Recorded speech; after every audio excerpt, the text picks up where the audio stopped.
You know, in the 3 years since Measure 110 passed, many of you, not all, but many of you have written or called with some version of "this thing's got to go," or at least change. Well, now there is a plan by a well-funded group to do that very thing. Tonight, we're going to take a deep dive into the proposal. It is our big story. A new coalition believes enough of you voters are fed up with the drug decriminalization law that they would vote for a change. You would vote for a change. The group says they are prepared to put ballot measures in front of voters 14 months from now if lawmakers don't act first. The group calls itself the Coalition to Fix and Improve Ballot Measure 110. I gotta say, that's a pretty decent name. Tells you what they're doing. The coalition is backed by some big money from some of the biggest business names in Oregon.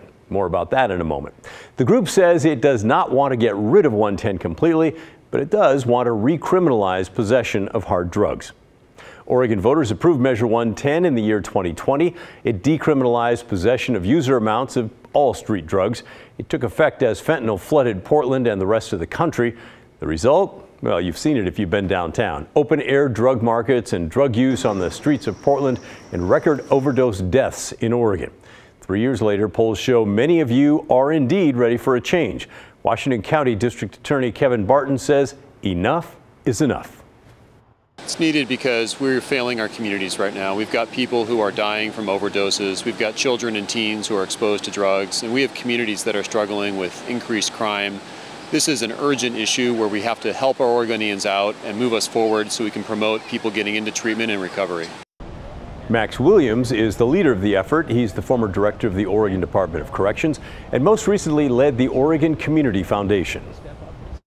We strongly support the parts of Measure 110 that are putting resources into moving people into treatment and recovery. That's why this isn't a repeal. But what we're trying to do is actually make Measure 110 better and really fulfill its promise, which is more people into more treatment more quickly. So those are the folks pushing for a change. On the other side, Tara Hurst with a group called Health Justice Recovery Alliance. They are advocates for Measure 110, and it might not surprise you to learn they are against the proposed changes. We've already tested the idea if criminalization was the way to answer addiction. We have 50 years of proof that criminalization has only created a lot of harms. The group drew up two initiative proposals. The folks who want to overturn this, their proposals A and B. A has the most comprehensive changes. B is a cut down version of A. So we're going to look at what initiative A would do. It would prohibit the use of hard drugs in public places. It would make possession of drugs, including fentanyl, meth, and heroin, illegal.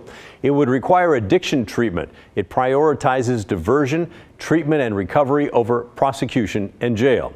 It also keeps the cannabis taxes now going to Measure 110, and it expands prevention, treatment, and recovery. It also would strengthen program oversight and accountability and strengthen penalties against drug dealing. Barton, the district attorney from Washington County that you saw earlier, says their plan is full of diversion off-ramps so that people will get help with their drug addiction and not criminal records.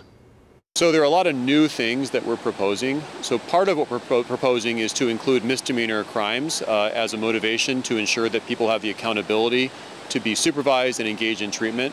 But we're also proposing ideas that allow for things such as pre-booking diversion, where a police officer can take someone to a treatment or a sobering center instead of taking them to a jail and instead of bringing them in the court process. We're also including mandatory diversion, just like we have for drunk driving, so that if someone is in the court process, they can get the diversion program and be diverted away from the traditional criminal justice system and get that treatment that they need. And then at the end of the day, when someone does participate in a probation where they're supervised by the court or a probation officer, their criminal history will be automatically erased if they successfully complete that treatment. And that is accurate, but diversion does appear to be targeting the first-time offenders. It's not going to be offered for everyone. Let's dig into the details there. Under rules spelled out in their proposal, the person must have no other criminal charges pending, must not have been convicted of manufacture or delivery of a controlled substance within the previous 5 years, must not have taken part in either a drug diversion program or drunk driving diversion program within the previous year, and also must not have taken part in a drug diversion program or probation for a drug misdemeanor charge within the last 5 years, and also not have a criminal history that includes 2 person-related felonies. Tara Hurst, who supports keeping Measure 110 the way it is, believes that recriminalizing drugs would be basically going back to the bad old days. But she does know the public is frustrated. So what the public, I believe, is crying for, and I agree, is that we need to do something to address the issues on our streets. What we need to do is not just criminalize people, we need to house people, we need to get the services set up, and we need a whole lot more of our law enforcement really being able to enact and to respond to true public safety issues. And how long, under your scenario, would it take to get the housing and all those other things in place? Well, I mean, this is a complicated and complex issue, right? I mean, look at the fact that I think the governor is proposing 144,000 units or however many units that she's looking for to try and solve the houseless crisis that we're currently in. We have 50% capacity of treatment beds currently in the state, according to OHSU and the Alcohol and Drug Policy Commission.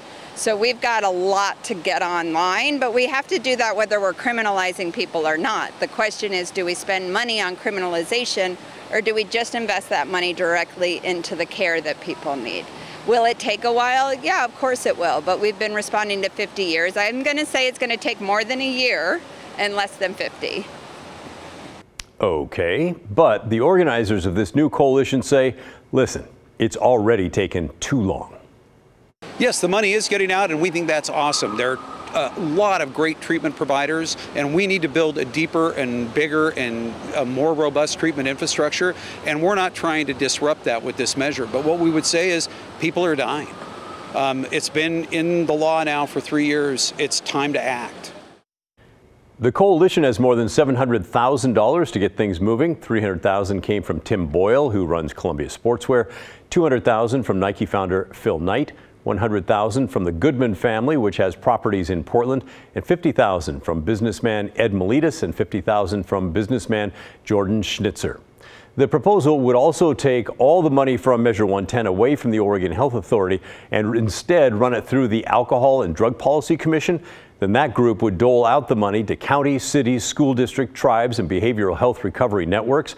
The use of the money then would be focused on prevention, treatment, recovery support, and individual harm reduction. Barton, the district attorney from Washington County, says it's time to make that change. We know from the polling and we know from just living in our communities that people see that what Oregon's doing right now is not working. That's why we want to deliver on the promise of Measure 110, what Oregonians thought they were getting when they voted for the Treatment and Recovery Act. We want to encourage people to come out there and support this, because this is the best way for us to move forward as a state and be hopefully in the national news for something good, as a model for a progressive, good system that can move people forward and encourage treatment and the health of our communities. The coalition is asking Oregon lawmakers to adopt their changes either in a special session or during the annual short session, which is in February. If not, they promise to take the initiative directly to you, the voters, to force the change. So, what do you think about all that? I have a hunch, but let's see what you have to say. This is the show that loves feedback. In fact, we build future shows on what you tell us tonight. Our email is thestory@kgw.com, or call and leave a voicemail. The number is 503-226-5090. I look forward to hearing from you.